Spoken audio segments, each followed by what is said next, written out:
Salut tout le monde et bienvenue dans le 24e épisode du Made in Québec podcast. Mon nom est Antoine Meunier et aujourd'hui, enfin, je suis de retour de vacances. Oui, effectivement, j'ai pris un petit 3 semaines off du podcast pour vous donner le temps de profiter de vos vacances et en même temps réécouter les épisodes parce qu'il y avait quand même 23 épisodes à écouter pendant vos vacances. Ceux qui ont eu des road trips, il y a des gens qui m'ont écrit pour me dire que ça l'aidait à passer le temps, que c'était agréable. Ben, j'en profite pour vous dire merci. Écoute, ça fait plaisir si ça peut vous avoir accompagné dans vos trips d'été au Québec, bien sûr, et certains dans l'Ouest canadien. J'ai vu qu'il y en a qui ont parcouru le Canada également. Alors, félicitations pour vos vacances et tant mieux pour tout le monde si ça a pu vous régénérer un peu et profiter du beau temps en famille. Alors, oui, on est de retour de vacances. La vie recommence, la vie continue. Et puis, aujourd'hui, dans le 24e épisode, j'étais très heureux de pouvoir recevoir Kevin Raphaël. Écoutez, je l'ai tourné lundi le 10 août, donc on est présentement mardi le 11. Et oui, j'ai oublié de faire l'intro avant et après le podcast, en fait, je tourne toujours l'intro du podcast que je viens de faire, mais j'ai eu un petit pépin au niveau de mon cou, que mon cou a coincé. J'ai dû aller prendre un rendez-vous chez l'ostéopathe, que je remercie encore, la clinique d'ostéopathie Marc Gauthier à Terrebonne, située dans le carrefour des Fleurs, appelé comme ça, sur le bord de l'autoroute 40, près du Tim Hortons, pour ceux qui veulent aller faire un petit tour. Pour vrai, ils sont excellents. Moi, ça a été Marc. Normalement, c'est Stéphanie, mon ostéopathe. Ils sont vraiment très, très, très, très bons. Et puis, pour cette raison, je n'ai pas eu le choix de quitter rapidement le podcast et donc ça a pris un petit peu moins d'une heure l'enregistrement. Ça a été une très, très bonne heure toutefois. Et puis, donc c'est ça, on a vraiment eu le temps de jaser des séries éliminatoires de la Coupe Stanley pour ceux qui ont le goût d'entendre parler de hockey. Oui, je le sais, on est en plein été, c'est pas le temps du hockey, mais pour cette année spéciale en 2020, qui n'a rien comme d'habitude, bien, oui, c'est le temps du hockey. On est en pleine série éliminatoire et surtout pour le Canadien de Montréal, qui l'a cru? Le Canadien de Montréal en série étant la 24e équipe de la Ligue nationale sur 31. 24 sur 31, c'est pas une bonne moyenne pour faire des séries normalement. Et puis, le Canadien, contre toute attente, a eu un peu de chance avec la ronde de qualification pour accéder aux séries et battre la 5e équipe dans l'Est, qui était les Penguins de Pittsburgh. Vraiment, une grande, grande surprise pour tous les experts, à part Louis-Philippe Guy de 91-9, que je salue, qui avait prédit le Canadien en 4. Je pense que c'est le seul fou au Québec qui avait pensé à ça. Mais vraiment, félicitations, ça a été une bonne prédiction. Et puis, oui, comme vous voyez, j'ai sorti les serviettes des séries éliminatoires de la Coupe Stanley. C'est des séries qu'on a déjà eues au Centre Bell. Vous vous souvenez quand on faisait agiter nos serviettes blanches? Bien, j'ai les séries 2007, 2002, 2010. Bref, toutes les dernières rondes qu'on a eues intéressantes en séries éliminatoires. J'ai dit, c'est là ou jamais, il faut les afficher. Et puis, donc oui, on en a parlé dans le podcast, bien sûr, des séries, de l'opinion de Kevin Raphaël sur les séries éliminatoires. Le début, c'est aujourd'hui, bien sûr. Et fait cocasse que ceux qui vont penser que c'est arrangé avec le gars des vues, non, ce n'est pas arrangé avec le gars des vues. J'ai fait un rêve, c'est un peu bizarre, mais j'ai fait un rêve la nuit, pas cette nuit en fait, la nuit dernière, la nuit de lundi, en fait, dimanche à lundi, juste avant de faire le podcast. J'ai rêvé à Alexis Lafrenière dans l'uniforme des Rangers de New York. Là, les gens vont me dire, ben, facile à dire, on est mardi, il vient d'être la loterie, en fait, on l'appelle la loterie Lafrenière parce que tout le monde pense qu'Alexis Lafrenière va être drafté premier overall. Mais c'est dans le fond, il y a des bonnes chances que ça arrive, on s'entend là-dessus. Et puis, il y avait 8 équipes qui n'ont pas réussi à franchir le premier tour des séries, en fait, qui ont été éliminées dans la ronde des qualifications, qui avaient une boule chaque, donc 12,5 % de chance de gagner la loterie, ce qui n'est pas beaucoup, ce que les gens espéraient à Montréal également, qu'on perde contre Pittsburgh pour avoir cette fameuse boule-là, qui donnait la chance d'avoir le prodigieux québécois Alexis Lafrenière. Et puis, on ne l'a pas eu. C'est Pittsburgh qui a été dans le boulier et Pittsburgh ne l'ont pas eu non plus parce que c'est les Rangers. Mais juste avant la loterie qui était à 6 h, à 18 h hier soir, en fait, le matin, je me réveille et je vois Alexis Lafrenière dans l'uniforme des Rangers. Mon Dieu, je ne sais pas si c'est une prémonition, mais je le voyais très clairement. Là. J'enregistre le podcast avec Kevin. On parle de la loterie Lafrenière, bien sûr. On spécule sur quelle équipe qui va aller. Et là, moi, je sors nowhere de nulle part. Je pense bien qu'Alexis Lafrenière va aller avec les Rangers. Mon feeling personnel. Et là, Kevin part à rire. Hey, je vais texter mon bro Alexis, je vais lui dire la fille, t'es drafté par les Rangers. On riait avec ça. Mais tu sais, je sais pas, c'est un feeling. J'ai vraiment le feeling qu'il va aller avec les Rangers. Avant su, j'aurais pris une mise au jeu. Je vous en conviens. Malheureusement, une grosse journée chargée hier. Je suis parti en vitesse et là, je me fais dire par ma blonde Hey, devine par qui est drafté Alexis Lafrenière. J'ai dit pas les Rangers. Et oui, les Rangers ont drafté, ben pas drafté, mais ont remporté la loterie Lafrenière. Donc, ça permet facilement aux Rangers d'imaginer repêcher Alexis Lafrenière lors du prochain repêchage. Donc, c'est effectivement toute une nouvelle dans le monde du sport. On s'entend là-dessus. Lafrenière avec les Rangers. Ceux qui connaissent un peu le hockey, imaginez Panarin, Zibanejad. C'est quoi, ils ont une équipe boostée, même Chris Kreider. Le Capo Caco qui ont repêché au dernier, le 2 ans, ça va être tout un joueur, ça aussi. Et là, il se ramasse avec Alexis Lafrenière. Wow! Écoute, ça va être deux lignes incroyables.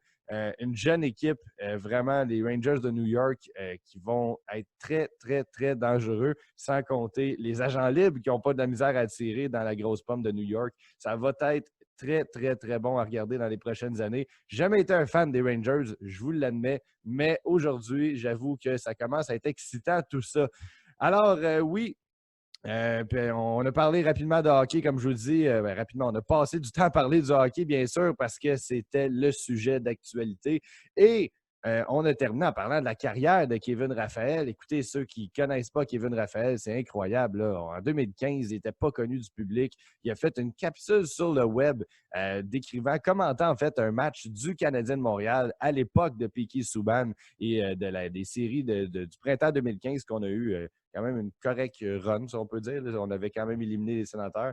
Et puis, ça a été vraiment intéressant. Puis, Kevin, ce qu'il a fait, lui, c'est qu'il a imité un commentateur haïtien, en fait. Il a commenté à la sauce haïtienne un match du Canadien de Montréal et ça a été extrêmement apprécié et ri. Et les gens ont vraiment aimé ce moment. Il a été regardé plus d'1,5 million de vues sur YouTube juste pour cette vidéo-là. Incroyable. Donc, on a parlé de ce moment-là qui a décollé sa carrière. Là, on est en 2015 et 2 ans plus tard, Kevin Raphaël a son propre show à TVA Sport. 2 ans plus tard seulement, incroyable. En 2 ans, réussir à atteindre ce niveau-là, je lui lève mon chapeau. Il a vraiment franchi plusieurs barrières et il nous expliquait également, écoute, vraiment des bonnes anecdotes. Je vous en dévoile pas plus, mais il y a des anecdotes sur comment il a réussi à être accrédité pour aller être journaliste, on pourrait dire indépendant pour la NBA. On parle des Lakers de Los Angeles. À Los Angeles, on parle des Browns, pas des Browns de Cleveland, mon Dieu, les Cavaliers de Cleveland dans le temps de LeBron James. Il a été accrédité, mais d'une façon incroyable. Il va nous expliquer comment tout ça s'est passé, tout ça s'est déroulé. C'était vraiment, vraiment une belle anecdote. Et puis, on parle de ses relations naturellement avec les athlètes, Pierre-Luc Dubois, Félix Auger-Aliassime. C'est vraiment il y a des très bonnes relations avec certains de ces athlètes-là. Et puis, on a aussi parlé de son nouveau podcast, le podcast Sans restriction. Je vous suggère d'aller l'écouter. Sincèrement, je n'ai pas honte de dire on a le droit d'écouter, vous avez le droit d'écouter 3-4 postes de télévision, mais pourquoi pas écouter 3-4 podcasts différents? Chacun a sa petite sauce, chacun est différent. Ça dépend en fait, c'est vraiment personnel, un podcast. Là, chacun met sa petite sauce dessus. Et puis, Kevin Raphaël a vraiment sa sauce particulière et c'est très intéressant à écouter. Alors, je vous suggère de l'écouter. Il y a des invités incroyables. Chris Pronger, qui a même réussi à convaincre, comme je disais, Félix Auger-Aliassime, Pierre-Luc Dubois, Marianne Saint-Gelais. Bref, allez voir ça, le podcast Sans restriction avec Kevin Raphaël. Un podcast que je vous suggère fortement d'écouter. Et puis, bien sûr, on peut le suivre, que ce soit Sucré Salé, TVA Sport, plusieurs émissions de WWE, également le Kevin Raphaël Show qui devrait être de retour l'an prochain.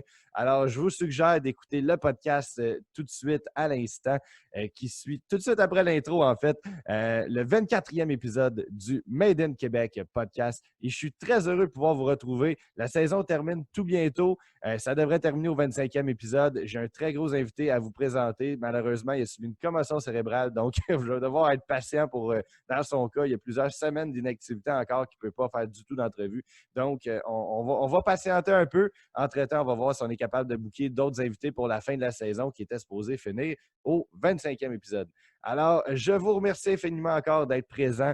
de m'écouter, de m'encourager, de me donner vos bons commentaires. Et puis, je vous souhaite un excellent épisode sur les ondes du Made in Québec podcast.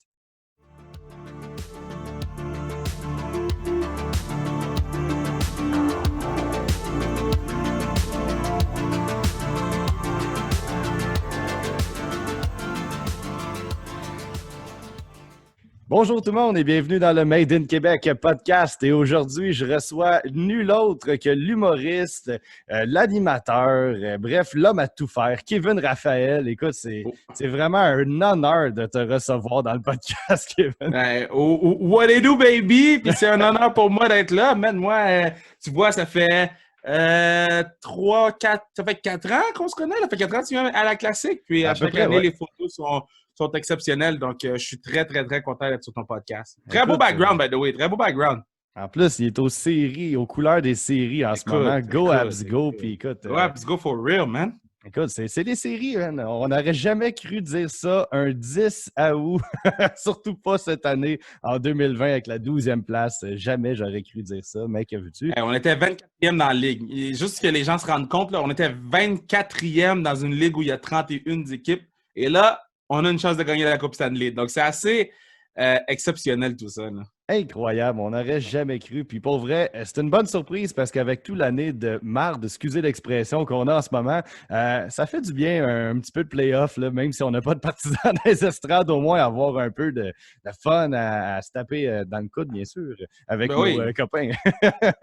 Ça fait du bien à tout le monde parce que, tu sais, le mood était... Je pense que les gens avaient besoin de quelque chose qui rassemblait tout le monde. Tu sais, je pense qu'il y a beaucoup de choses qui divisent les gens en ce moment, le port du masque, le pas port du masque, etc., etc. Donc, c'est certain que là, à Montréal, on est fans des Canadiens de Montréal, puis ça, c'est indéniable. Puis il n'y a pas personne qui peut dire « Ouais, mais moi, je suis... » Non, pendant les playoffs, tu n'écoutes pas le hockey, tu vas l'écouter le hockey, puis c'est la beauté de la chose. Donc, je suis vraiment content qu'on soit là. Puis, écoute, une belle feuille d'été est devant nous, là. Ah, tellement. Puis c'est drôle, on dirait qu'on entend moins les haters de Price, les princesses par-ci, princesses par-là. Depuis 2 semaines, on entend juste que Price est un dieu puis qu'il est donc bon, le meilleur gardien du monde. Ça fait du bien un peu de moins entendre de chiolage, si on veut, sur le Canadien et surtout sur Price. Non, mais c'est parce que les gens à Montréal, tantôt je disais on est fans de hockey, c'est pas vrai. On est fans d'équipes qui gagnent, OK? Si on avait une équipe de cross, là, la cross, là, puis l'équipe gagnait à chaque année, on serait la plus grande ville fans de l'équipe de la cross au monde. Quand les Alouettes gagnaient toutes les Coupes Grey, on était les meilleurs fans de la CFL. On aime les équipes qui gagnent. On aime chialer aussi. Puis je pense que Price n'a jamais été accepté à ça. Je parlais de ça avec Sam Breton, là, sur mon podcast à restriction, on parlait de ça. Puis Sam, il dit, tu sais, Price, c'est mon joueur préféré. Combien de personnes tu connais, Antoine, qui dit Price, c'est mon joueur préféré? Il n'y en a pas beaucoup. Non. Mais le gars, c'est le meilleur gardien de but de la Ligue. Puis on trouve personne pour dire, ou on trouve pas beaucoup de gens pour dire c'est mon joueur préféré.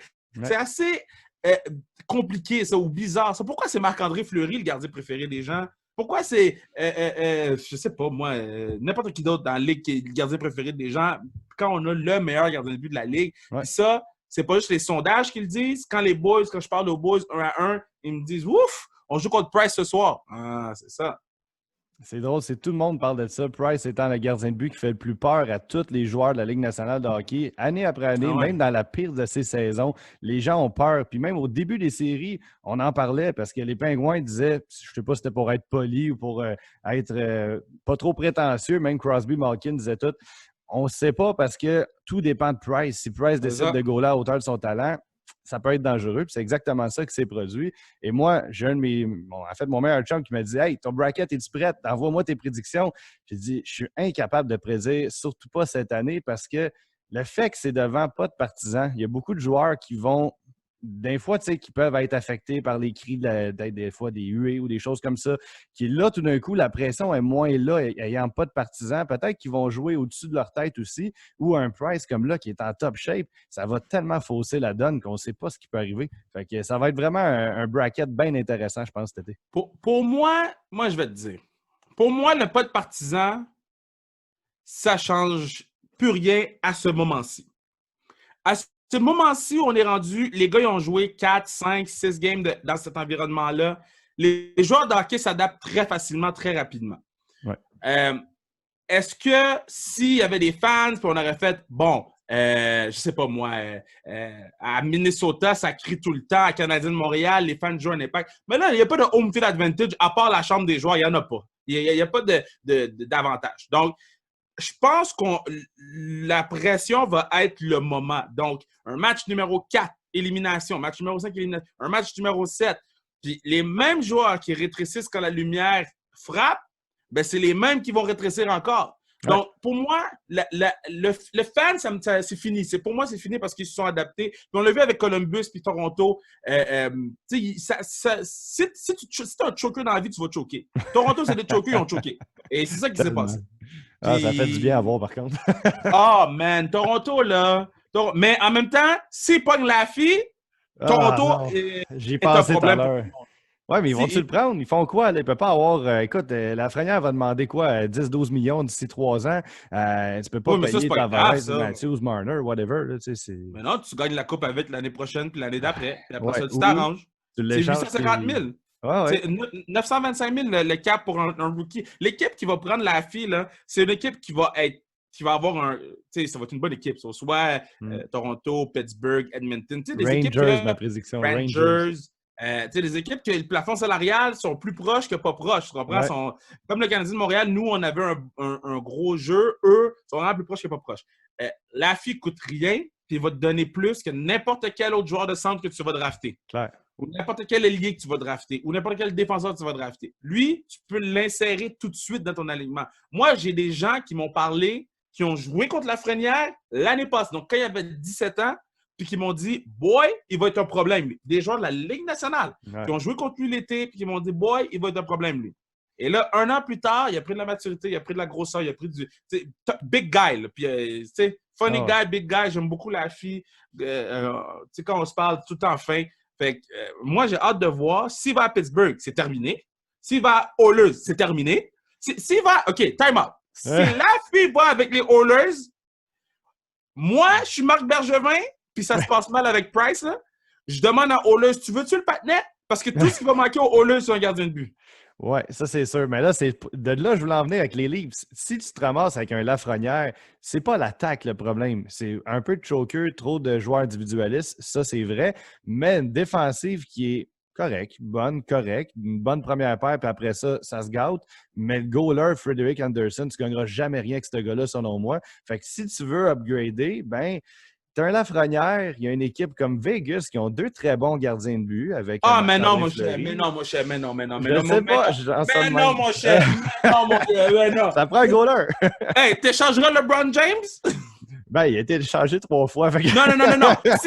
Si tu drafts LeBron James, là, t'es les Cavaliers. Non, tu changerais Gretzky, non. Mais c'est pas un McDavid, Lafrenière. Faut pas oublier. C'est un bon joueur. Ça va être un vedette superstar. Mais c'est pas un McDavid. Ça, c'est ça. Ah, moi, je te dis, Lafrenière, là, surtout s'il se retrouve avec un marché comme Pittsburgh, où il va être pris sous l'aile de Crosby, il va être un problème. Il va être un problème pour les gens. Puis moi, je te dis... même Nashville, n'importe où, ici, il va être bon. C'est sûr. Oui, mais c'est pas pareil, parce que tu vas à Nashville, il n'y a personne pour t'encadrer là-bas. Ils sont perdus, eux autres. Depuis qu'ils ont changé Weber, là, cette équipe-là est perdue. Tu t'en vas à Edmonton, bon, t'as McDavid qui peut t'encadrer, mais ils sont tellement proches en âge que c'est pas le même encadrement que si c'est Crosby qui t'encadre. Tu comprends? Puis si c'est un gars comme Crosby que tu as grandi en regardant jouer, tu t'en vas à Toronto... tu as un gars comme Tavares qui peut t'encadrer. Tu as un gars comme Tyson Barrie.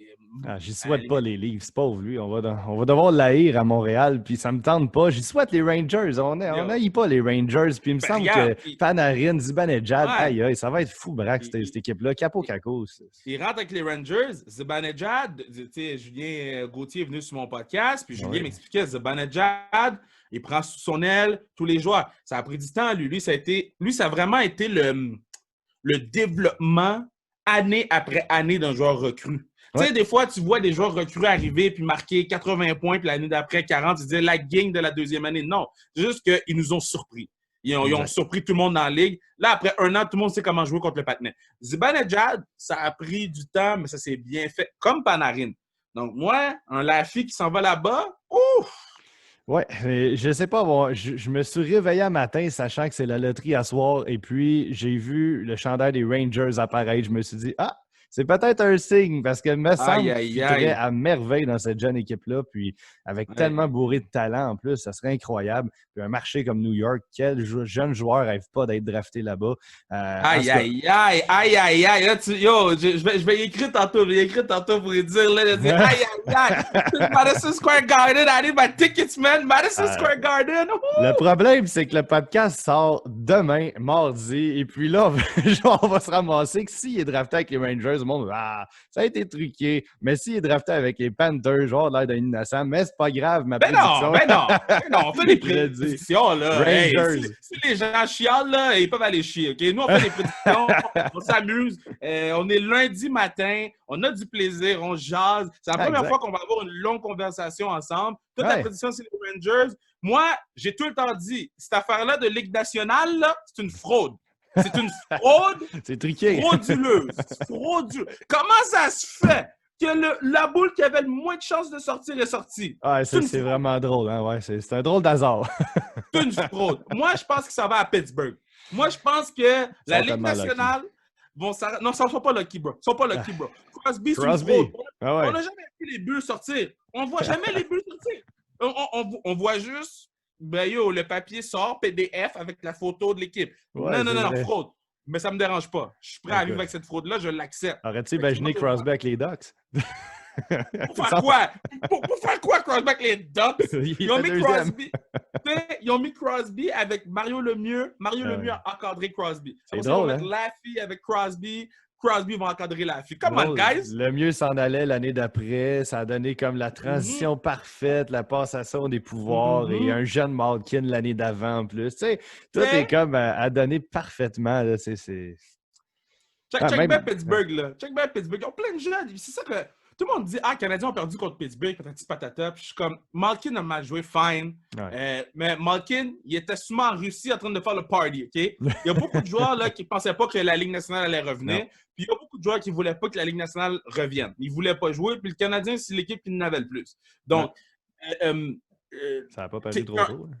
Non, parce que je pense que quand tu as des bons leaders comme Shea Weber, tu arrives dans la chambre, puis Shea Weber se lève debout et dit « Yo, guys, on ne veut pas être là, mais on a une chance d'être là. So, let's go. » Ben, tu y vas. Au pire, tu perds. Mais au moins, tu as essayé. Tu comprends? Puis, la bulle, c'est l'endroit le plus safe au monde en ce moment. C'est une bulle. C'est l'endroit le plus safe dans le monde en ce moment. Fait que tu veux rester dans la bulle le plus longtemps possible. Zéro cas, même. Il n'y a pas de trouble. Non, c'est spécial. C'est spécial. Puis j'ai hâte de voir la fille s'en va où. J'ai hâte de voir le Canadien va faire quoi avec la ligne de centre des Flyers. Moi, je pense que le wild card, c'est Kevin Hayes. Kevin Hayes, le wild card de cette game. Non? Non, le wild card s'appelle Oscar. Moi, je te prédis que ça va être lui, la carte qui va... Pas qu'il va jouer Oscar Lindblom, là, mais pas ça du tout. Je pense qu'il va être la carte de... Un peu comme Sakou en 2002 pour le Canadien. Il n'y a pas une grosse équipe, mais il était tellement motivé tout derrière lui que moi, ça me fait peur une équipe qui joue pour un gars qui a vaincu le cancer, puis surtout une équipe qui est bien équilibrée comme les Flyers. N'importe qui va être dangereux. On a vu Nicolas Aubé-Kubel, un petit Québécois qui a fait 2 buts dans le gros match contre Tampa. Tout le monde est dangereux dans ce club-là. Même Lawton, qui a été leur meilleur scoreur. Lawton, c'est qui ça? On ne le connaissait pas en saison régulière. Les joueurs de profondeur ont été meilleurs que les Giroux, Voracek puis Couturier. Fait, ça va être quoi contre nous autres? Eux, ils n'avaient pas besoin de jouer. C'est ça que je disais à tout le monde. Je disais à tout le monde, toi, là, si tu en vas jouer une game de hockey, sachant que les playoffs s'en viennent, tu sais que tu finis du premier au deuxième. T'es bon. T'es bon. Tu sais que tu vas prendre une équipe poche. Quoi qu'il arrive, tu penses que je vais patiner comme si ma vie en dépendait? Ah, hell non! Je vais y aller smooth. C'était comme des matchs préparatoires pour les Giroux, les Voracek, les Couturier, ma man, c'est quoi le nom de mon gars, le deuxième trio? J'ai dit Couturier, Giroux, Voracek, Kevin Hayes. Moi, je pense qu'ils vont matcher, c'est quoi son nom? Philippe Danault avec Giroux. Là, tu ton meilleur joueur défensif avec le meilleur joueur offensif. Couturier, c'est comme proche de Giroux. Là. Qui va mettre sur Couturier? Ouais, là, ça va après, quand tu vas régler le problème de Couturier, tu vas mettre Jordan Will sur Kevin Hayes? Ah, Will ne jouera plus. En tout cas, on se croise les doigts. Je veux plus qu'il touche à la glace. Ou tu vas mettre Paul Byron sur Kevin Hayes? Ouais. Hey, je sais pas si c'est vrai ces histoires-là que j'ai entendues à la radio dans les coulisses de Jordan Will, là, mais ça a l'air que j'aurais entendu dire qu'il y a des histoires de photos compromettantes qui ont été trouvées, puis c'est pour ça qu'il n'a pas retouché à la glace depuis. Je ne sais pas parce que techniquement, il joue aussi mal qu'il jouait en saison, puis il jouait tout le temps sur le power play. Fait qu'il est arrivé quelque chose clairement avec lui parce que, écoute, enfin, Non, on est débarrassé, je mais sais Dale pas. Wills, tu sais, Moi, ces affaires-là, si j'ai pas, si c'est j'ai une pas l'affaire raison. devant moi, là, je m'en Non. fou. Fait que Non, non, moi non c'est plus, j'ai plus, juste c'est c'est des plus le rumeurs. patinet est poche. Ouais. Patinet est poche, puis il est pas poche depuis hier, il est pas poche Non. depuis 2 mois. Il n'a pas été au balatage pour rien, il y a 2 ans. Là, C'est ça.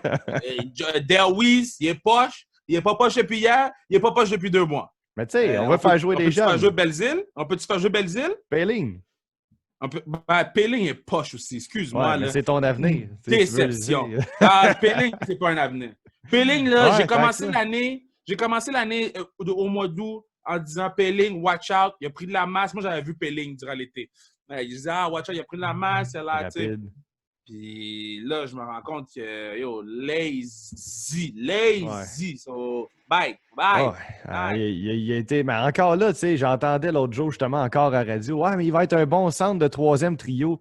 Peux-tu me dire pourquoi qu'on veut toujours repêcher un bon centre de troisième trio en première ronde? Ça me dépasse. C'est comme, t'as un first pick 15e overall, tu vises un McCarron, un Sherbak, Payling, rajoute-les. Ça fait 10 choix qu'on scrape en première ronde d'affilée, à part Sergachev et Kotkaniemi, on verra, là, mais Alors, Sergachev, on l'a donné pour Drouin, je ne compte pas. c'est ça, on ne peut pas le compter, mais même Kotkaniemi ou Ketchuk, est-ce qu'on. J'aime bien ce que je vois de lui en ce moment, là, mais sacrifice, Brady Ketchuk, c'est. Brady, je pense pas qu'il aurait été bon à Montréal. Non? Parce que Brady, il n'aurait pas été aussi bon. Excuse-moi, Brady a été très bon au hockey. Brady ne peut pas avoir l'encadrement que le Canadien de Montréal, l'encadrement étanche que le Canadien de Montréal offre à ses jeunes joueurs. Brady a besoin de s'exprimer, il a besoin d'être wild, il a besoin de porter ses chemises de vieux avant les games, il a besoin de chirp sur la patinoire, d'être un ass, d'allumer des feux que d'autres joueurs vont aller éteindre. Qui va aller éteindre des feux dans le Canadien? Belzile s'est fait péter dans... Jake Evans s'est fait péter dans la bande, puis tout le monde a regardé comme si il y avait un parade du Père Noël. Là. Ah, bravo! Mais non! Dans l'environnement du Canadien, selon moi, Brady Tkachuk n'aurait pas pu se développer. Ouais.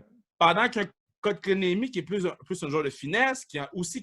Kotkaniemi a une hargne, là, mais c'est plus un joueur de finesse, plus smooth, plus relax. Dans l'environnement du Canadien, ça fit plus. Fait que je comprends peut-être mieux ce choix-là, mais je ne dis pas que c'est le bon choix. Mais je comprends mieux pourquoi c'est lui que le Canadien a été cherché. Exact. Puis tu sais, c'est sûr que je l'imagine un peu, tu sais, un Domi, Brady, Tkachuk ensemble. On dirait que, aïe, ça salirait le nez, ça le ferait lever la foule quand il y en aura un jour au Centre Bell. Mais tu sais, ça aurait donné un petit quelque chose qu'il n'y a pas à Montréal, un gars qui se salit le nez, justement. Mais comme tu dis, regarde, il s'est fait ramasser Jake Evans ou même Belzile dans le premier match contre Toronto, puis tout le monde en regardait, puis ça défendait pas. Qui aide Gallagher? Gallagher, c'est le plus petit de l'équipe ou presque. Là. Il s'en va se battre contre tout le monde, il n'y a personne qui va l'aider. Ouais, David contre Goliath. Si Weber n'est pas sur la glace, Gallagher se bat tout seul. Là. Ouais. C'est un problème pour les Canadiens. Les Flyers vont... Kevin Hayes, là, il va aller foutre son doigt dans la bouche de Gallagher. Ouais. Puis il n'y a personne qui va rien faire. Les Flyers, là, sont nasty. C'est pas les Broad Street Bullies, non. Mais c'est des bad mother effers. Puis si on ne montre pas qu'on est capable de jouer robuste avec eux, ou on n'est pas capable de... Si on ne montre pas qu'on est capable de se tenir debout, ça va être problématique. Parce que les Flyers niaisent pas avec personne, eux. Flyers, là... Puis ils sont confiants en plus. Quand Obi Kubel est venu sur le podcast, là, je pouvais sentir la confiance. Quand il parle de Hart, il parle de Hart comme si Patnais, c'est le meilleur gardien du monde. Fait que les boys sont confiants, leurs joueurs sont confiants à tout le monde. Donc, non. C'est lui la carte cachée des Flyers. Je te dirais Carter Hart. Est-ce qu'il va être comme un jeune gardien de but intimidé devant son idole qui va peut-être accorder 2-3 petites zézettes, ou ça va être un jeune Cam Ward en 2006 qui va surprendre jusqu'en finale de la Coupe puis peut-être avoir le Conn Smythe? Il peut sortir un ou l'autre avec lui. Il a tout le talent pour le faire. Quel genre de Carter Hart qu'on va voir contre le Canadien? Ça, je ne sais pas. On va avoir le bon. Pourquoi? Parce que il sait qu'il n'y a personne qui va être dans sa face de nous autres. Personne ne va le déranger. Personne ne va donner de coup de bâton après le sifflet. Personne ne va le gosser. Il a juste à gauler sa game. Et ça, pour un gardien de but, ça va loin. Là. Si tu sais que tu as juste à faire ta job puis pas s'occuper d'activités externes, oh, t'es bon. Maintenant, si Carter Hart prend 3-4 buts première game, ça peut jouer dans sa tête. Si Carter Hart fait un jeu blanc première game, on n'est dans rien de bon. Ça, c'est exactement. Hey, écoute, c'est pas que c'est pas intéressant, Kevin, mais là, je viens de penser que tu es le seul invité de l'histoire de mon podcast rendu à l'épisode numéro 24 que j'ai pas fait d'intro. Merci, merci. Juste en 2 Ah, c'est pas grave, on jase, man, on a du plaisir. Moi, j'aime ça. Jaser de sport avec quelqu'un qui connaît ça, c'est plaisant. Exactement. Ben oui, c'est sûr. C'est pas que c'est pas intéressant, mais il faut que je te présente à mon public pour que les gens, ceux qui ne te connaissent pas ou qui en apprennent sur toi, parce que moi, j'en ai appris en faisant mes petites recherches. Et puis, donc, tu es un jeune homme de 28 ans, tout comme moi, grandi à Laval, né à Montréal. Et puis, ceux qui se demandent, hey, il me semble que j'ai déjà vu ce gars-là un peu plus jeune. Non, ce n'est pas au Fuzzy à Laval, j'ai bien vérifié. C'était probablement dans des bonnes vieilles capsules que Kevin avait fait dans sa jeunesse. On parle de 2015, alors qu'il commentait les buts, les matchs du CH, en fait, à l'haïtienne. C'était vraiment extrêmement drôle et surtout très divertissant. Et puis, Kevin a été vu pendant son premier vidéo, en fait, 1,5 million de vues. Ça a été un vrai succès, surtout que j'ai de la misère à attirer 500 vues avec mon podcast avec 1,5 million. C'est un à la fois, un à la fois. T'en dis, un à la fois. Écoute, c'est vraiment bon. Puis, c'est ça, dans le fond, tu t'es fait connaître en 2015 avec ça. Mais ta passion pour les médias puis l'humour en général date pas d'hier. Tu as fait quand même secondaire en spectacle, que tu t'es fait connaître aussi plus au milieu du secondaire, en fait, là-dessus. Et puis, tu as quand même le guts d'avoir loué 2 fois la salle André Mathieu par plaisir. Damn right. Ça, je savais pas ça. Puis, wow, félicitations pour vrai. Puis, on parle de ça, là. T'avais quoi à cet âge-là, à peu près? 18, 19. La première fois que j'ai appelé la André Mathieu, j'avais 17 quand je l'ai appelé. Puis le show, on l'a fait, j'avais 18. Après ça, 18, 19 ans, c'est là que j'ai fait. Et là, tu as vendu tes billets de ça, dans le fond. Là. On a vendu les billets porte-à-porte. Avec les boys, là, on a fait du porte-à-porte. Solidarité, wow! Incroyable. Fait que tu as vendu tes billets. Écoute, ça a été un franc succès. Tu en as refait une 2e édition en plus. Salle André Mathieu, là, on pense à des Philippe Bande, des Michel Barrette, des gros humoristes qui louent ça. Là. On parle pas d'un Kevin Raphaël, pas aujourd'hui. Là. On parle de 18-19 ans, là, pas connu du tout. Yeah. Wow, félicitations, je te lève mon chapeau, une belle salle. On a travaillé fort, puis ça a valu la peine. Oui, écoute, c'était très le fun de découvrir ça. Et puis, ceux qui te connaissent, ben, te voient naturellement à la télévision, que ce soit avec le Kevin Raphaël Show à TVA Sport, à Vlog, Sucré Salé. Les plus jeunes peuvent t'avoir vu également à Vrac TV, dans, voyons, Alt, que je me rappelle par cœur, je ne sais plus de l'avoir dans mes notes, mais Alt, puis Codef, ouais, c'est ça. Codef que tu avais fait également à Vrac. Oui, ça, tu as vraiment des origines d'humour dans ton style parce qu'on sait que c'est vraiment ça ton style d'animation aussi que tu fais, de toujours avoir ta touche d'humour et de sport, bien sûr, parce que c'est ta passion, tes deux passions ensemble. Et puis, dans le fond, c'est ça, tu as également couvert plusieurs gros événements en tant que journaliste sportif. Je rappelle que tu as juste 28 ans puis tu n'as pas un baccalauréat en journalisme non plus. Là. C'est quand même assez impressionnant. La NBA, la NHL, la WBC, la WTA, la UFC, des gros événements, ça là. Et tu as quand même connu des gars comme LeBron James et Kobe Bryant que tu as rencontrés. Écoute, quand je lisais ça, j'en avais les frissons. J'ai dit, wow, le gars en a fait du stock pareil, c'est fou pour son âge. Et puis, ton fait d'arme pour moi dans ta carrière, c'est la classique KR. Yes. C'est vraiment quelque chose que tu as innové, créé toi-même. 5e édition, tu as quand même amassé beaucoup, beaucoup d'argent pour le camp. Venir en aide à une petite fille en plus, Lo, qui t'a vraiment tenu à cœur. Et puis, écoute, c'est incroyable tout ce que tu fais pour les jeunes aujourd'hui. Et tu t'impliques également avec Ago Only, que j'ai reçu Alexandre Alain au podcast, avec lui qui s'impliquait dans cet organisme-là. Puis écoute, c'est vraiment un très beau geste de ta part. Alors, une intro longue, mais bien pour te présenter, te représenter. Beaucoup de choses, man. Thanks. Mais moi, j'ai tout le temps dit, je vais prendre off quand je vais die. Fait que, tu sais, chaque jour, j'essaie de développer quelque chose. Chaque jour, j'essaie de grandir moi-même, d'apprendre des choses, de m'impliquer dans le sport féminin, d'en apprendre plus dans cette sphère-là. Oui. puis de me donner la chance d'évoluer par rapport à des intérêts que j'avais peut-être pas ou que je ne savais pas que j'avais il y a plusieurs années. Donc, non, mais no days off. Puis, si je die demain, mais j'ai un beau CV. Ouais, ça, c'est un très beau CV, je te le confirme. Puis écoute, c'est vraiment en faisant des recherches, puis ça m'a rappelé à quel point tu es impliqué aussi socialement. Tu n'as jamais peur de prendre part ou de prendre position, je pourrais dire, sur un sujet qui te tient à cœur. On pense justement à tout ce qui est arrivé aux États-Unis dans les derniers mois pour soutenir, si on veut, contre le racisme, surtout que tu es bien placé pour comprendre tout ça aussi dans ton milieu aussi. Il n'y a quand même pas beaucoup de gens issus de la communauté noire de Montréal qui sont dans le journaliste sportif au Québec, là, vraiment pas beaucoup. Et puis, toi, Andy Maillé-Pressoir aussi, que tu connais bien, je pense que c'est ton boy aussi. Fait que, c'est sûr que c'est vraiment, tu n'as pas peur de t'impliquer. Et également avec le hockey féminin, comme on parle, il n'y a pas assez de gens qui en parlent. Puis toi, des Marie-Philippe Poulain, tu n'as pas peur d'en parler en long et en large. Puis tu as également fait un documentaire aussi. Ouais, mais moi, le hockey féminin, c'est comme c'est ma passion. En ce moment, je te dirais, là, c'est en fait, le sport féminin, parce que là, j'ai dépensé 400$ dans le magasin de la WNBA. Là. Puis là, j'apprends tout le nom de toutes les joueuses. Puis là, j'essaie de comprendre le style de jeu, parce qu'il n'y a pas de dunk. Là. C'est des filles qui jouent. Donc, la première qui a dunké, c'est Leslie, puis il y a plusieurs années. Donc, j'essaie de comprendre, d'apprendre, d'écouter les gens. Puis, moi, le hockey féminin, j'adore ces filles-là. Ils m'inspirent à tous les jours, faire ce qu'ils font avec un salaire de marde quand ils étaient dans la ligue. Là, il n'y a même plus de ligue, puis ça continue à se battre. Non, même pas pour eux autres, mais pour la génération d'après. Ils ont du talent, ça leur sort par les oreilles. Quand ils viennent à la Classique KR, les Beauvilliers, les Doubert, les boys sont sur le banc. Puis c'est qui elle? C'est qui elle? Ah, et Larry Knight l'année passée.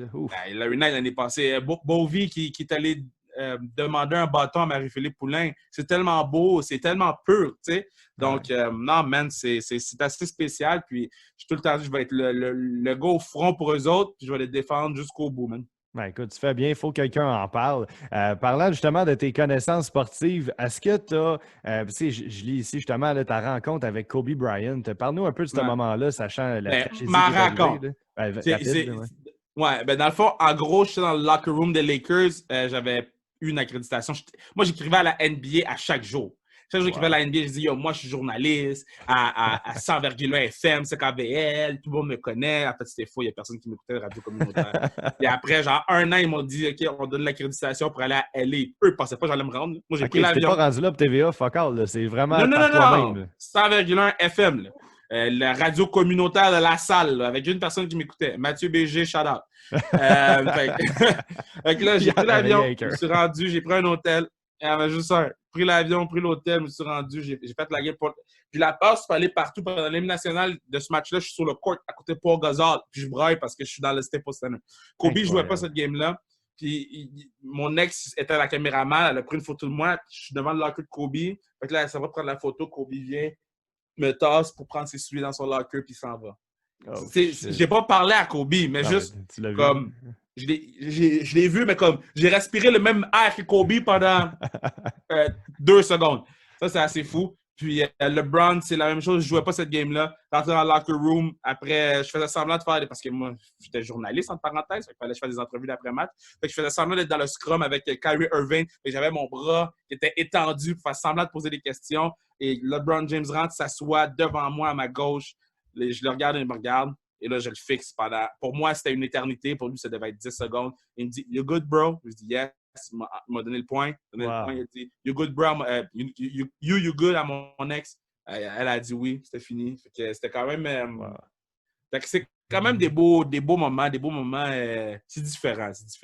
Écoute, c'est vraiment, tu sais, c'est spécial parce que je donne des conférences aussi pour les jeunes, puis, tu sais, justement, je parle aux jeunes de comment créer leurs propres opportunités parce qu'il m'est arrivé une couple d'affaires un peu similaires à ça, pas rencontrer Kobe, là, mais des choses que, tu sais, les gens me disent, t'es donc bien chanceux d'avoir vécu ça. C'était sûrement fait dire, mais c'est pas de la chance, man, tu l'as créé, ta chance. T'as vraiment, c'est ton initiative qui a amené cette opportunité-là. Ouais. Puis, écoute, après ça, c'est sûr que tu t'en rappelles toute ta vie, mais, tu sais, à la base, il faut que tu fasses de quoi. Tu n'attends pas que ça te tombe du ciel. La NBA, tu n'aurais pas écrit pour te dire, "Hey, Kevin, viens-moi dans. Non, c'est pas le même que ça marche. Non, tu crées des opportunités. Tu crées des opportunités, mais quand tu es au bâton, il faut ta frappe l'autre bord. C'est tout.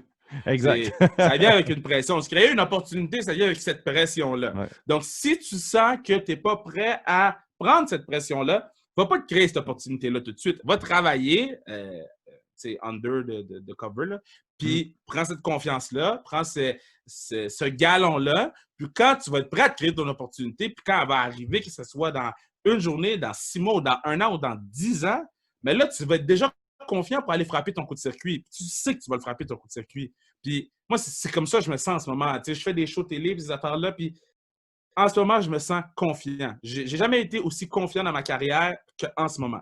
Parce que je sais que je peux frapper un coup de circuit. Parce que j'ai travaillé vraiment, vraiment, vraiment fort. Puis que je continue à travailler. Bon, pendant la pandémie, là, le monde chialait. Là. Moi, je travaillais. J'essaie d'apprendre l'italien en ce moment. Là. Mi quiero no mos Kevin. Okay?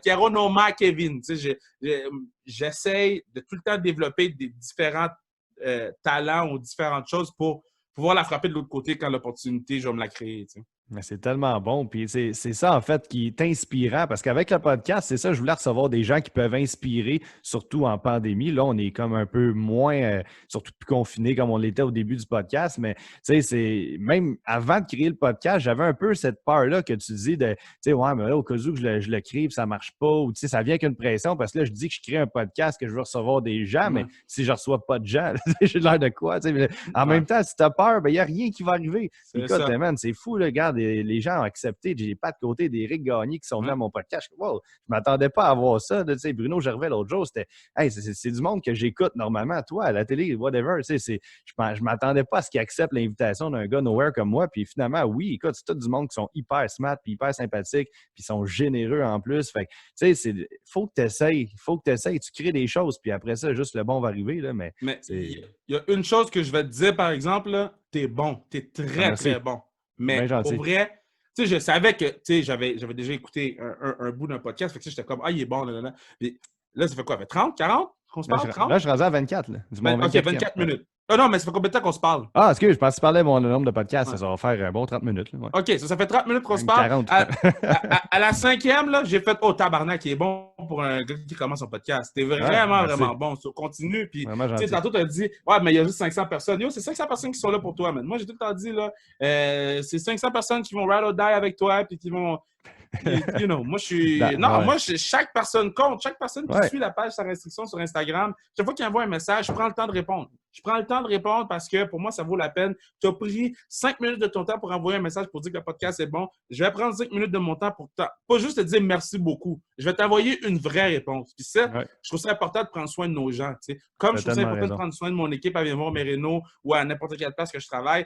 Mes équipes, c'est les trucs les plus importants. Si tu me dis, Kev, t'es bon, je vais te dire non, c'est mon équipe qui est bonne. Parce que sans eux, je suis pas là. Mais sans mes fans, je suis pas là. Tu as tellement raison. Tu sais, j'ai un de mes amis qui m'a écrit l'autre jour, il m'a dit écoute, je trouve ça plate, man. Tu as des bons invités, ton podcast est bon. Tu sais, il y en a qui trouvent ça d'un fois long parce que 3 heures avec Éric Gagné, c'était peut-être long, mais c'était vraiment interminable, mais tellement bon. Là, fait que je ne pouvais pas arrêter ça.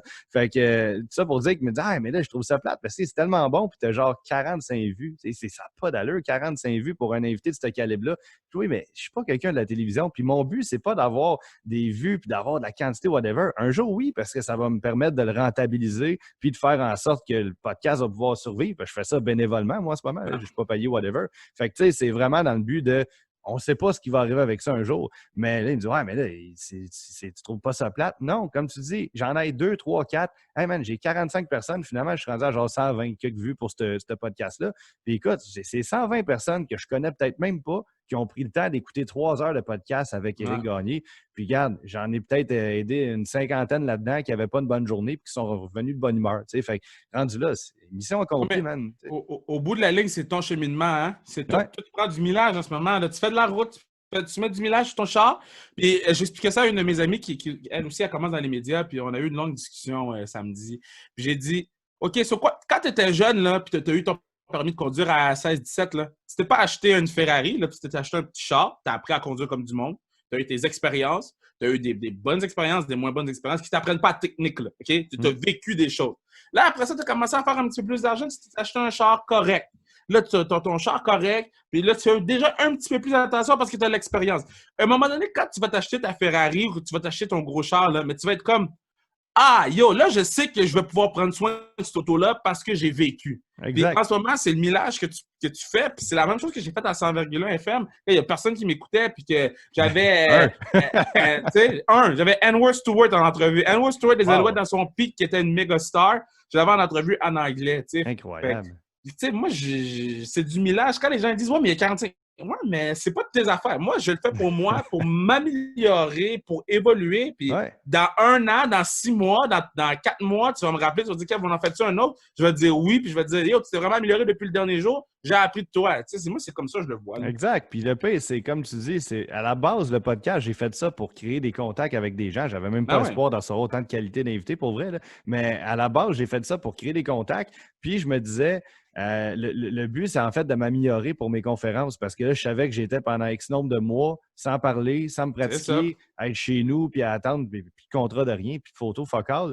Fait que là, qu'est-ce que je fais? Ben, on va créer un podcast, ça va me permettre de reparler avec les gens, puis même si je n'ai pas un public, je sais qu'il y a une caméra, du monde qui m'écoute, ça me permet de m'améliorer de la rapidité aussi de réponse, puis l'improvisation, parce que des fois, tu as des moments, il faut t'improviser aussi. Yeah. Fait que, tu sais, tout ça, le podcast m'a tellement aidé, même à écrire, parce que tu fais des descriptions des podcasts sur Spotify ou whatever, YouTube, ben, tu n'as pas le choix d'améliorer ton écriture. Puis, hey, finalement, j'étais fier de moi, améliorer des montages, tout ça. Puis, c'est tellement gratifiant que ça se quantifie même pas en nombre de views. Là.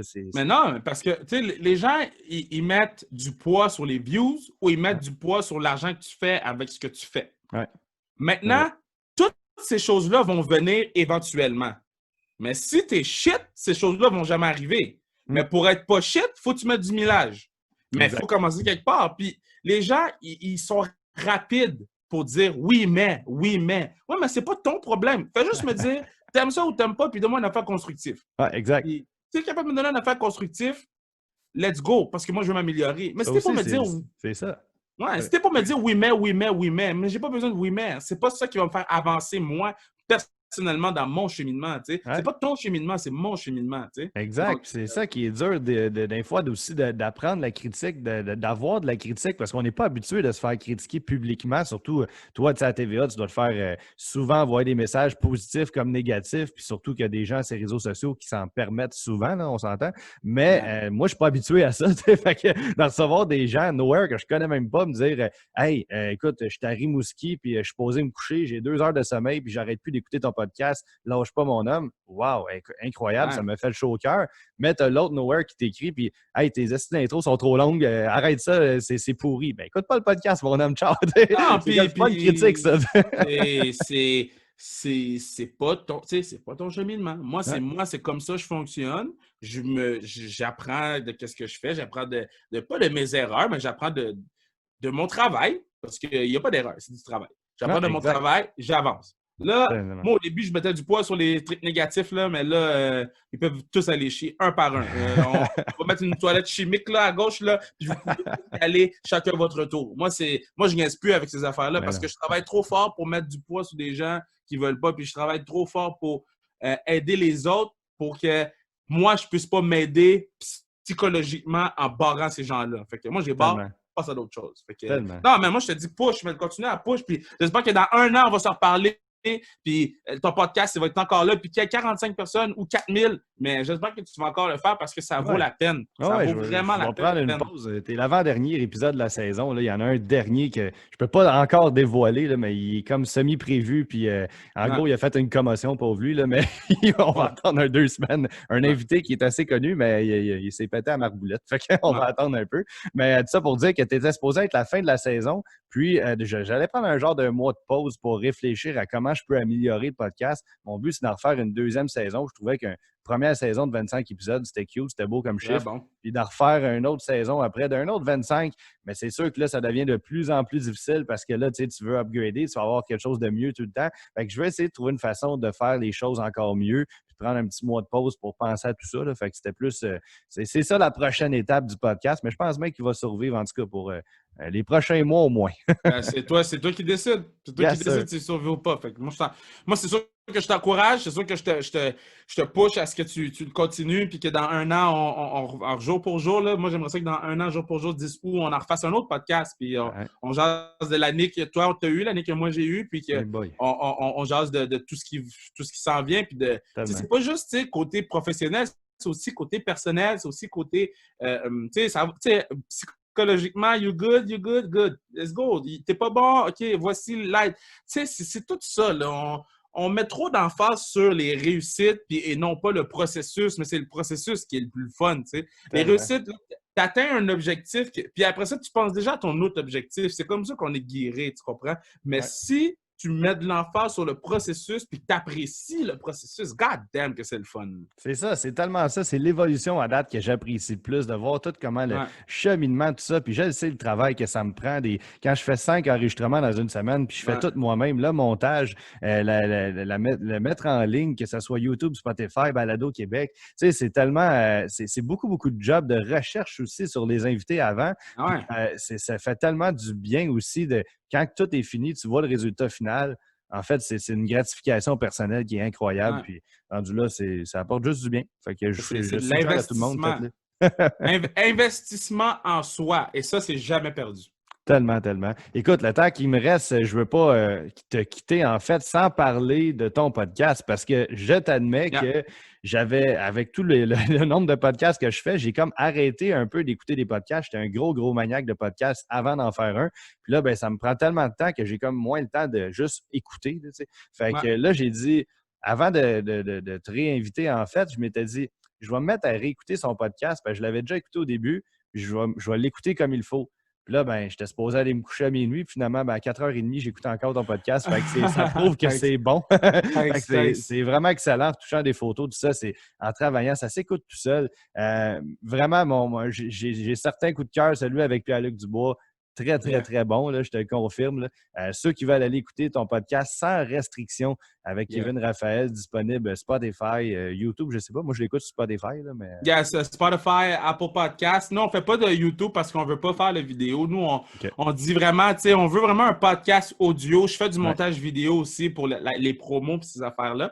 Mais moi, je me dis, tu sais, je t'accompagne dans le trafic, je t'accompagne à la job, je t'accompagne n'importe où. Tu sais, nous, des fois, on sortait 3 podcasts par semaine pendant la pandémie. Tu sais, Ah, vendredi, c'est lundi, du stock. mercredi, c'est du stock. Tu sais, mais moi, ça me permettait de travailler en anglais parce que les mercredis, c'est en anglais. Ça me permettait de travailler et de me dépasser. Tu sais, un Chris Pronger, tu lui poses des questions en anglais, il faut que tes questions soient sharp, tu sais. Puis toi, il faut que tu sois sharp pour ses réponses Ah, parce ouais. que ce dude-là, il la rend dans la vie. J'ai découvert quelqu'un que j'aime d'amour, puis on s'écrit encore Hey, aujourd'hui. t'as eu Chris Donc, Pronger en entrevue, yeah, ça me faisait capoter. J'ai dit yeah. incroyable. Chris Pronger, le vrai dur de la ligne bleue des Blues. Ouais. Puis, c'est Un incroyable. humoriste. Un humoriste. Tu sais, on a eu le meilleur ami à Bubba Wallace, le gars de NASCAR. Tu sais, on a eu. Mais tu sais, ça, c'est parce que j'ai pris le temps de DM tout le monde, puis j'ai dit, regarde, moi, j'ai un podcast.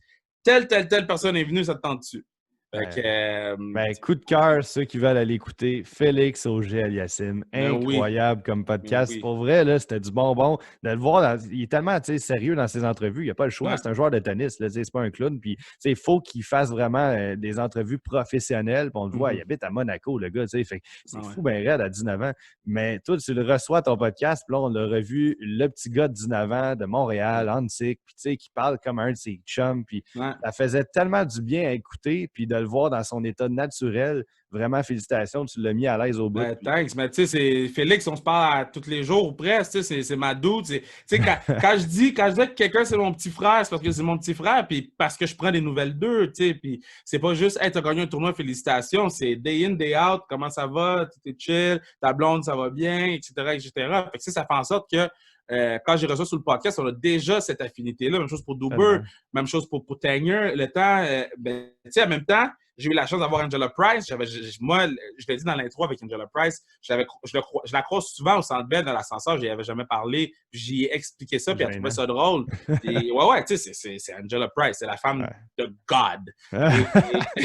Et j'ai expliqué ça, puis elle riait, puis on dirait que ça a cassé la glace, tu sais, puis ça a fait OK, moi, je suis pas là pour te demander comment Price va. Je suis là pour te demander, toi, ça va comment dans les estrades quand tu vas voir une game de hockey? Toi, ça va comment la vie de famille? Puis c'est ça qu'il apprécie. Je suis pas là pour je suis pas gossip bitch, là. Moi, je suis juste là pour m'amuser, puis that's it.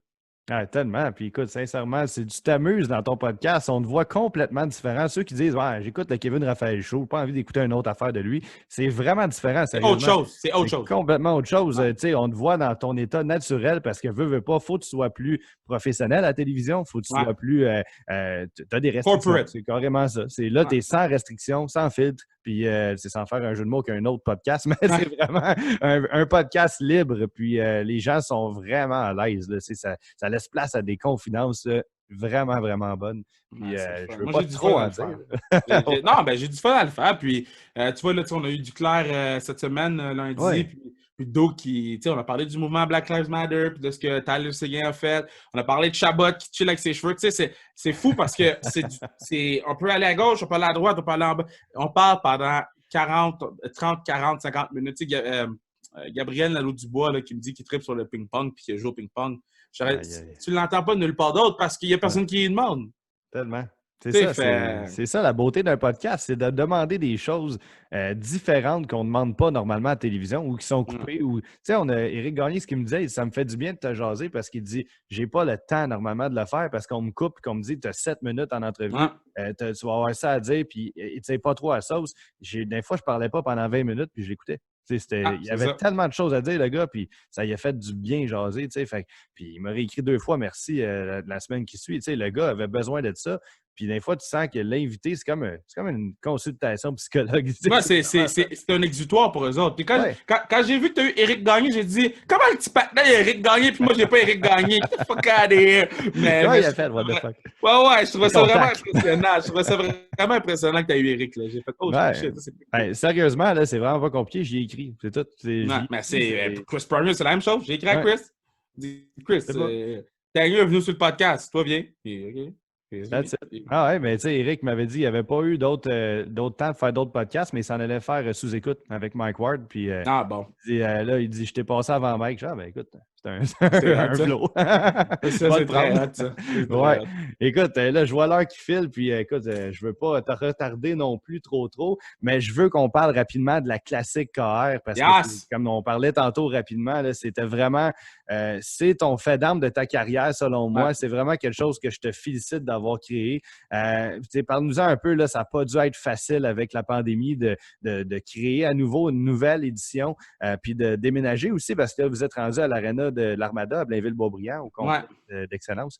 On a une nouvelle maison. On a une nouvelle maison. On l'a fait on a commencé au Colisée de Laval. C'était dégueulasse. House of Pain. House of shit. Après ça, on a été à Guimont. Ils nous ont traités comme des rois pendant 3 ans. Mais là, c'est le temps de faire une évolution. Puis là, on est au Centre d'excellence Port-Rousseau. Limite de 200 personnes dans les estrades, 250 dans l'arène. Donc, tu sais, avec le COVID, c'est extrêmement difficile, extrêmement compliqué. Par contre, on a une bonne équipe. Tu sais, Manu travaille fort. Puis, moi, je travaille fort. Puis, tu sais, tout le monde veut nous aider. Donc, tu sais, c'est pour Laurence, pour le camp. Tim Duclair, il monte son équipe. Moi, je monte mon équipe. Puis, let's go. C'est très compétitif. Toi, tu l'as vu. C'est extrêmement compétitif. Ça patine, ça chirpe. Les gars veulent gagner. Les gars et les filles veulent gagner. Puis, tu sais, cette année, on met en valeur leur équipe féminin en plus. Donc, c'est ça. Moi, je suis fier. Je suis extrêmement fier de ce qu'on va réussir à faire cette année. Si tout va bien, là, on se croise les doigts. Personne n'attrape le COVID, donc cogner du bois. Ben là, comment tu fais avec la pandémie, la ville bulle, ça, les joueurs sont, tu sais, Beauvillier en ce moment est en play-off, il ne pourra pas venir. Non, Beauvillier est en play-off, mais tu sais, Joe Villano, qui n'est jamais venu à la classique, vient. Donc, Laura Stacey de Toronto, qui est une légende du hockey féminin, qui n'est jamais venu à la classique, vient. Fait que ça ouvre des portes pour d'autres joueurs et joueuses qui ne seraient pas venus parce qu'ils pouvait pas. Puis on a un petit gars des Penguins de Pittsburgh qui va être là aussi. Y a-tu des cheveux longs puis un petit je sais pas. Je sais qu'il y a un petit gars des Pens qui va être là. Puis là, on attend juste de savoir comment ça fonctionne quand tu quittes la bulle. C'est juste ça, les derniers détails qui restent. Là. Quand tu t'en vas de la bulle, qu'est-ce que tu fais? Donc, est-ce que tu tombes en quarantaine 14 jours ou vu qu'il y a eu 0 cas dans la bulle, puis que tu es supposé avoir fait attention de Toronto à Montréal, t'es supposé être bon, tu comprends? Donc, j'ai hâte de voir ce qui va se passer. Ouais, c'est pas évident l'organisation, tout ça, puis je te lève mon chapeau parce que c'est de valeur. Vous en avez eu tellement plus que 200 dans les estrades. Sont-ils vendus ou il y a encore des billets à vendre? Est-ce qu'il y a des gens le temps que ton podcast passe, on va être sold out, parce que je pense qu'il reste comme 3-4 billets, puis ça ça va vraiment vite. Les gens veulent vraiment être à la 200. classique, mais tu sais, les gens peuvent faire des dons. Classiquecar.ca, on est en train d'avoir un don record en ce moment. Notre record, c'était à 15 000 environ l'année passée. Là, on est déjà rendu à 11 750. Sans les billets des fans des 200 personnes qui vont être là. Parce que nous, habituellement, on donne la porte au complet. Fait que, tu sais, si tu fais 600 personnes à 15$, c'est un beau don. Là, les gens, en fait, on ne peut pas être dans l'aréna, mais on veut donner des dons. Puis, tu sais, la famille Vlasic qui fait un don, PPL Dubois qui fait un don. Fait que, tout le monde décide d'embarquer dans ce que c'est cette classique-là. Puis oui, je vais avoir les cheveux blonds mercredi parce que c'était mon défi. On atteignait 7000. On a 7000. Donc, pour la classique, je vais avoir les cheveux blonds. Donc, ça va être beau en photo, ça. ça va être très, très laid. Ça va être très, très laid. Mais tu sais, merci à toi d'être là chaque année puis de prendre des super belles photos qu'on pose par la suite. Tu sais. On va être mieux cette année. Non, mais écoute, c'est ton don que tu fais pour le camp. Ouais. Puis non seulement pour le camp, mais pour les joueurs aussi, parce que les joueurs sont vraiment contents de les avoir, ces photos-là. Puis c'est quelque chose qu'on apprécie beaucoup. Puis de savoir que tu vas être là cette année, on est encore plus heureux. Donc, merci à toi. Je vais emmener mon nouvel équipement en plus. Là, j'ai modernisé depuis la semaine suivante en plus la classique KR de la dernière année. J'ai tout changé mon équipement, fait que ça va être encore meilleur. Puis écoute, je vais me donner à fond parce que c'est une cause qui me tient à cœur. Les gens qui veulent faire des dons, on l'a mentionné, Classique KR, vous pouvez faire directement des dons sur le site web pour le camp. C'est une bonne cause. Je sais qu'on sollicite souvent les gens, surtout en ce moment. On a moins d'argent, tout ça. La pandémie a été difficile, mais c'est une bonne cause. Si vous avez un petit 5$, 2$ qui traînent dans votre portefeuille, allez-y, Fondation de Le Camp. Si vous en avez plus, encore plus, c'est vraiment apprécié. Moi, je dis tout le temps, là, ton 5$ s'en va loin. Fait que, let's go. Si c'est juste 5$, c'est pas juste 5$. C'est 5$ de plus que cette famille-là qui doit affronter la leucémie, en plus de faire attention à cause de la pandémie, je te garantis qu'ils vont te prendre ton 5$. Donc, non, c'est important. Ouais, j'ai été visiter Sainte-Justine, justement. Dans mon autre vie, j'ai déjà été mascotte, puis je pensais pas le dire au podcast, mais je vais l'avouer. C'est très hot, très, très hot. Je l'ai fait une année bénévolement dans le temps des fêtes pour faire le lapin, pour faire sourire un peu les enfants. Puis, écoute, c'est la seule fois que j'ai broyé dans un costume. C'est difficile à voir, pauvres eux autres. Puis, on a vraiment besoin. Puis, on pense aux enfants, mais les familles aussi, c'est pas facile. On en connaît beaucoup dans notre... beaucoup. J'en connais quelques-uns dans mon entourage. Puis, vraiment, ça les aide. Alors, allez supporter le camp et la classique KR. Et puis là-dessus, je vais te laisser filer, Kevin, parce que tu as une grosse journée qui t'attend. Puis moi, j'ai un rendez-vous chez ma clinique d'ostéopathie. Marc Gauthier, pour ceux qui veulent. Si j'arrive en retard, au moins, je fais une pub. Fait clinique d'ostéopathie, Marc Gauthier à la Chenette-Herbonne.